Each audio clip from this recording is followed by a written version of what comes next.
सुप्रभात बच्चों। आज हम आगे के दोहे भावार्थ सहित पढ़ेंगे। उम्मीद है आपने पहले के दोहे अच्छे से रिवाइज कर लिए होंगे और वहाँ पर आपको कोई परेशानी नहीं होगी। अगला दोहा हमारा है जो इस प्रकार है। दीर्घ दोहा अर्थ के आखर थोरे आही, ज्यों रहीम नट कुंडली सिमटी कूद चढ़ी जाए। इसके पहले हम कठिन शब्दों के अर्थ जान लें। यूँ तो सारे ही कठिन हैं क्योंकि ये भाषा आपके दैनिक प्रयोग में नहीं है, हिंदी की उपभाषा है ये। दीर्घ लंबा अर्थ, आखर अक्षर, थोड़े थोड़े, ज्यों जैसे, नट कलाकार, कुंडली घेरा, सिमटी सिकुड़कर।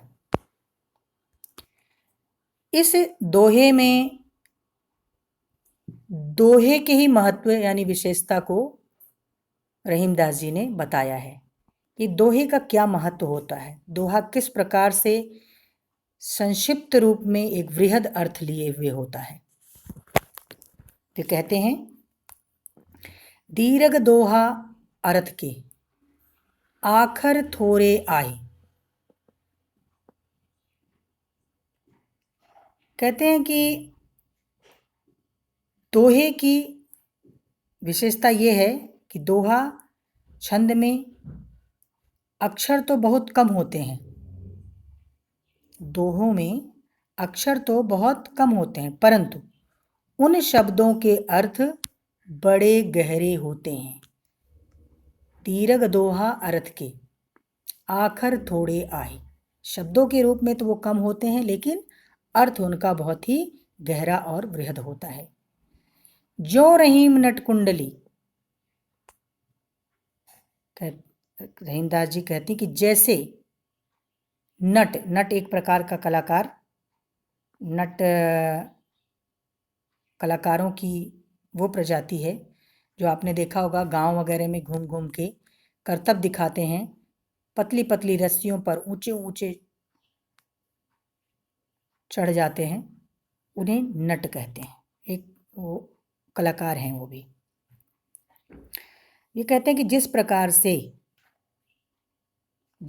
से एक कुशल कारीगर नट अपने शरीर को समेटकर, ज्यों रहीम नट कुंडली, नट यानी कलाकार, कुंडली यानी घेरे को, छोटे से घेरे में अपने शरीर को समेटकर कुशलता से निकल जाता है, सीमित कूद चढ़ जाए, उसमें से अपने को सीमित करके छोटा करके निकल जाता है। उसी प्रकार छोटे छोटे शब्दों में रचित दोहा एक गंभीर अर्थ की अभिव्यंजना करता है, यानी एक गंभीर अर्थ प्रस्तुत करता है। ये दोहे की विशेषता बताई उन्होंने कि संक्षिप्त शब्दों में, संक्षिप्त रूप में वृहद ज्ञान देता है, वृहद अर्थ प्रस्तुत करता है। अगला दोहा है धनी रहीम जल पंक को, लघु जिय पियत अघाय, उदधि बढ़ाई कौन है, जगत पियासो जाए। धनी अर्थ जान लें। धनी धन्य, धनी यहाँ अमीर धनी नहीं, उसमें दूसरी मात्रा रहती है। धनी धन्य है। पंक कीचड़, पंक का अर्थ है कीचड़। लघु जीव छोटे जीव प्राणी, पियत पीकर, अघाय तृप्त संतुष्ट होकर, उदति समुद्र, बड़ाई महानता, जगत संसार, पियासो प्यासा। इस दोहे में रहीमदास जी ने कीचड़ युक्त जल को इस दोहे में रहीमदास जी ने सागर की अपेक्षा कीचड़ युक्त जल को प्यास बुझाने की क्षमता के कारण महान बताया है। क्यों? क्योंकि सागर का जल खारा होता है, वो हमारी प्यास नहीं बुझा सकता। कीचड़ वाला जल गंदा जरूर है, लेकिन वो हमें शीतलता ही प्रदान करेगा, सादे जल का ही स्वाद देगा। अब इसका भावार्थ क्या है? रहीमदास जी कहते हैं, धनी रहीम जल पंख को लघु जिय पियत अघाय।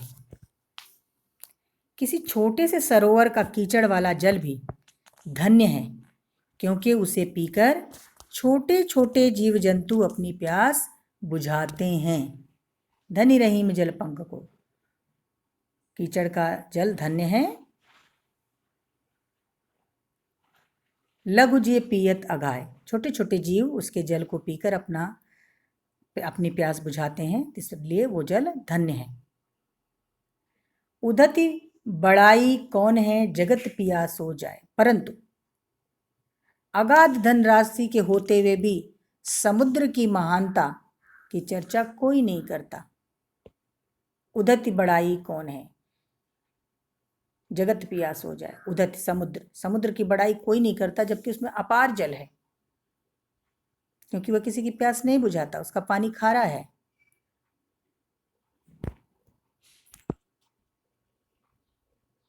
जगत पियास हो जाए। सागर का पानी खारा होने के कारण उसके किनारे से लोग प्यासे ही चले जाते हैं, इसलिए उसकी प्रशंसा कोई नहीं करता।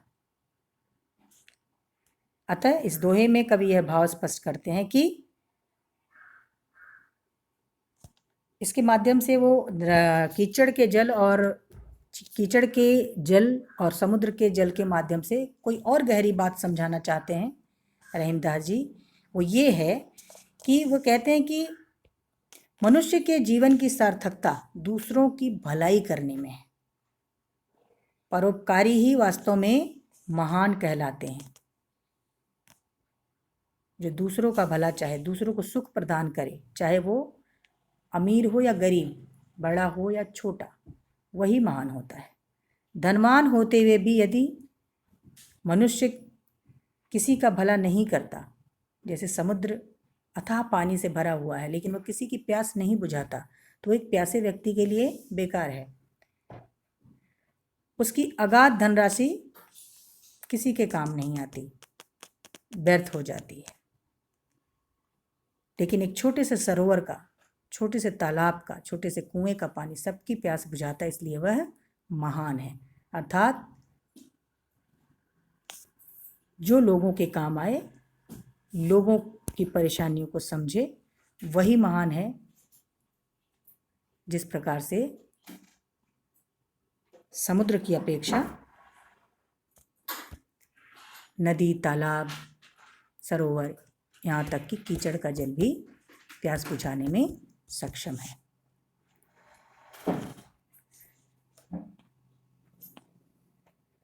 अगला दोहा, नाद रीझ तन देत मृग, नर धन सेतु समेत, ते रहीम पशु से अधिक, रीझिहु कछु न देत। नाद संगीत, धुन, रीझि प्रसन्न होकर, तन शरीर, मृग हिरण, हेत कल्याण, हित यानी कि समेत सहित, पशु से अधिक, पशु से भी गए गुजरे, कछु कुछ भी। ये थे शब्दों के अर्थ। अब इसका भावार्थ इस प्रकार है। इस दोहे में रहीमदास जी कहते हैं कि संगीत की तान पर झूमते हुए मंत्र मुग्ध हिरन अपने प्राण तक निछावर कर देता है। नाद रीझ तन देत मृग, नर धन देत समेत, संगीत की नाद पर झूमते हुए मंत्र मुग्ध हिरन अपने प्राण तक निछावर कर देता है, उसी प्रकार किसी कला पर मुग्ध होकर मनुष्य भी बड़े प्रेम से नर धन हेत समेत, उसी प्रकार किसी कला पर मुग्ध होकर मनुष्य भी बड़े प्रेम से उस पर धन अर्पित कर देता है। जिसको जो चीज़ अच्छी लगती है उसके ऊपर वो अपने धन खर्च करता है, उसको एंजॉय करने के लिए, उसका आनंद लेने के लिए। परंतु ते रहीम पशु से अधिक रीजीव कछु न देत, परंतु वे मनुष्य तो पशुओं से भी गए गुजरे हैं जो किसी पर प्रसन्न होकर भी कुछ नहीं देते। यानी कि मृग जो है संगीत पर मुग्ध होकर अपने को बलिदान करने को तैयार हो जाता है। कुछ मनुष्य हैं जिसको जो कुछ अच्छा लगता है, जो कलाएं अच्छी लगती हैं, जो चीज़ अच्छी लगती है, उस पर अपने धन को निछावर करने को तैयार रहते हैं आनंद के लिए। ये दोनों तो फिर ठीक हैं, लेकिन वे मनुष्य पशुओं से भी बदतर हैं जो लोग आनंद तो ले लेते हैं लेकिन वे कुछ भी देते नहीं हैं। ठीक है, तो इस तरीके से कवि इस दोहे में स्पष्ट करना चाहते हैं कि दूसरों की अच्छाई से प्रभावित होकर उसे खाली हाथ लौटाना उचित नहीं है। ऐसा आचरण तो पशुओं से भी गया गुजरा माना जाता है। यानी अगर आप किसी की कला से, किसी के कार्य से प्रसन्न हुए तो आप कुछ न कुछ उसे उपहार के रूप में, मूल्य के रूप में चुकाइए, अन्यथा आपका कोई औचित्य नहीं आका जाएगा। अगला दोहा है, बिगड़ी बात बने नहीं लाख करो किन कोय, रही मन फाटे दूध को मथे न माखन होय। इस दोहे में रहीमदास जी कहते हैं, पहले अर्थ बता दें आपको, बिगड़ी हुई बात, बने नहीं, बनी नहीं बनती सुधरती, बने नहीं बनती नहीं सुधरती, करो किन कोई कितना भी प्रयास कर ले, फाटे फटे, मथे मथने पर, माखन मक्खन।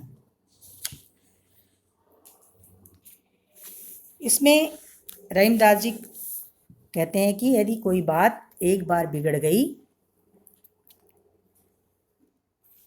किसी बात व्यवहार से, तो फिर वह कितनी ही कोशिश करिए और पहले जैसे रूप में नहीं आती।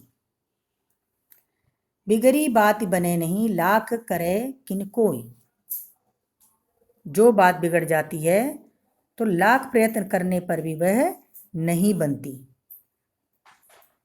आगे कैसे, किसका उदाहरण देकर समझाते रहीमदास जी? दूध का। रहीमन फाटे दूध को मथे न माखन होए। जिस प्रकार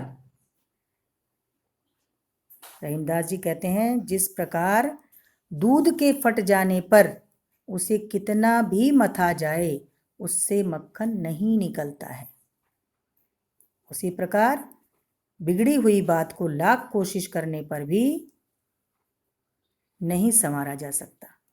इसलिए बात को बिगड़ने नहीं देना चाहिए। बिगड़ जाने पर बात फिर अपने वास्तविक संरचना में या वास्तविक रूप में नहीं आती। जैसे आपको पीछे एक उदाहरण का दिया था कि अगर प्रेम संबंध, किसी के साथ अच्छे रिश्ते हमारे खराब हो गए तो कितनी ही कोशिश करें वो पहले जैसे मिठास नहीं देते, पहले जैसा अपनापन नहीं ला सकते। उसी प्रकार से यदि कोई बात बिगड़ गई तो वो पहले जैसे संवाद, पहले जैसे शब्दों के रूप में, पहले जैसे सार्थक रूप में नहीं हो सकती। इसलिए इस बात का ध्यान रखना चाहिए। अगला दोहा है, रहीमन देख बड़ेन को लघु न दीजिए डारी, जहां काम आवे सुई कहाँ करे तलवारी। शब्दार्थ हैं इस प्रकार: बड़े, बड़े, उच्च पद वालों; लघु, छोटे, सामान्य; डारी, डालना, फेंकना या त्यागना; कहा करे, क्या करेगी; तलवार, तलवार। रहीमदास जी कहते हैं कि रहीमन देखो बड़ेन को, लघु न दीजिए डार। इस दोहे में रहीमदास जी कहते हैं कि बड़े उच्च पद और मान सम्मान वाले लोगों को देखकर छोटे या सामान्य लोगों का साथ नहीं छोड़ना चाहिए। रहीमन देख बड़ेन को, लघु न दीजिए डारी।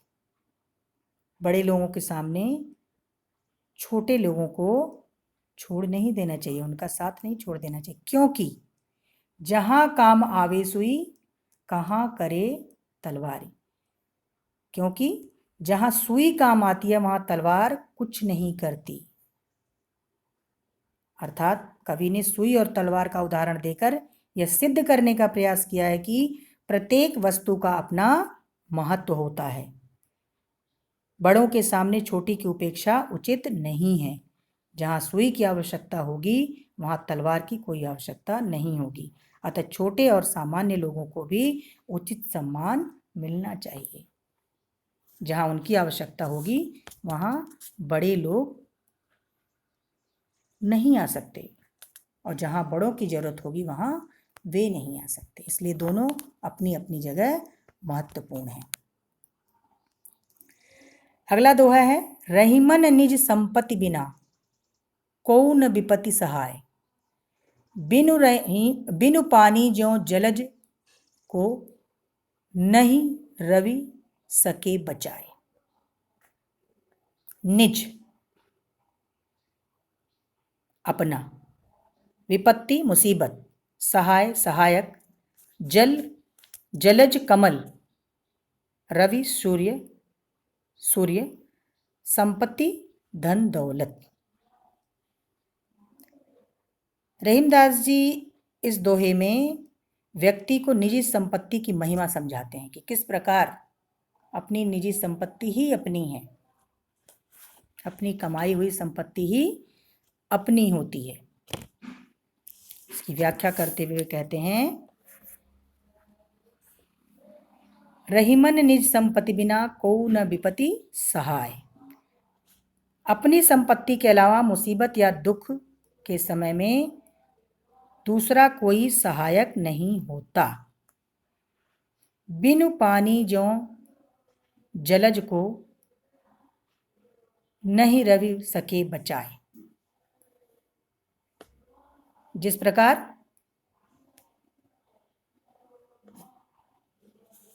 प्रकार जलज यानी कमल को बिना पानी के सूर्य उसको जीवन नहीं दे सकता, यानी पानी होना ही चाहिए, उसी प्रकार संकट के समय अपना संचित धन ही काम आता है। बिना पानी के बिना कमल के फूल को सूर्य की किरणें नहीं बचा सकती। सूर्य की किरणें कमल का पोषण जरूर करती हैं, परंतु जल के अभाव में वह सूख ही जाएगा। उसी प्रकार अपने सगे संबंधी कितने ही हैं, लेकिन जब तक अपने पास आपका स्वतः का संचित धन नहीं है तब तक आप अपनी मुसीबत से बाहर नहीं आ सकते, किसी और की संपत्ति पे हक नहीं जमा सकते या उससे आनंदित नहीं हो सकते।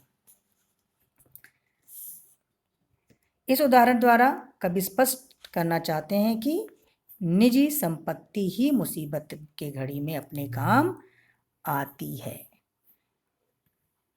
उन्होंने कमल और सूरज का उदाहरण इस भाव को समझाने के लिए दिया है कि माना कि कमल के लिए सूर्य जरूरी है, लेकिन उसको बचाए रखने के लिए पानी भी उतना ही आवश्यक है। उसी प्रकार से अपने लोग तो हमारे साथ जरूरी हैं, लेकिन अपनी संचित संपत्ति भी हमारे मुसीबत के समय के लिए आवश्यक है। अगला और आखिरी दोहा है इस पाठ का: रहीमन पानी राखिए, बिन पानी सब सून। पानी गए न उबरे, मोती मानुष चूर्ण। आपको पहले एक दोहे में बताया गया कि पानी मान सम्मान का प्रतीक है। पानी, चमक, भावार्थ शब्दार्थ है पानी, चमक, सम्मान या साधारण जल। सून, सूना, व्यर्थ। उबरे, चमके, मनुष्य, मानुष, मनुष्य। चूर्ण, आटा।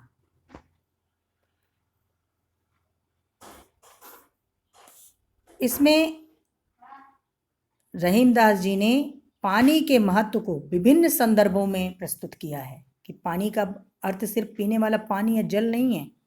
पानी और किन किन और क्या क्या अर्थ देता है, इस बात को उन्होंने स्पष्ट किया है। रहीमन पानी राखिए, बिन पानी सब सून। रहीम कहते हैं कि पानी बहुत ही महत्वपूर्ण तत्व है, इसे हमेशा संचित करके रखना चाहिए।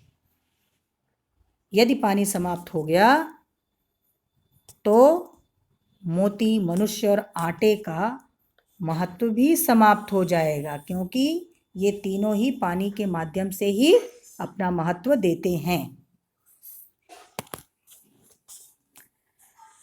पानी अर्थात चमक के बिना मोती व्यर्थ है। पानी अर्थात सम्मान के बिना मनुष्य का जीवन व्यर्थ है। अर्थात पानी के बिना मोती में चमक नहीं आती। और जब मनुष्य के संदर्भ में पानी की बात की जाती है तो अर्थात मान सम्मान के बिना मनुष्य का जीवन व्यर्थ है। और तीसरे पानी का अर्थ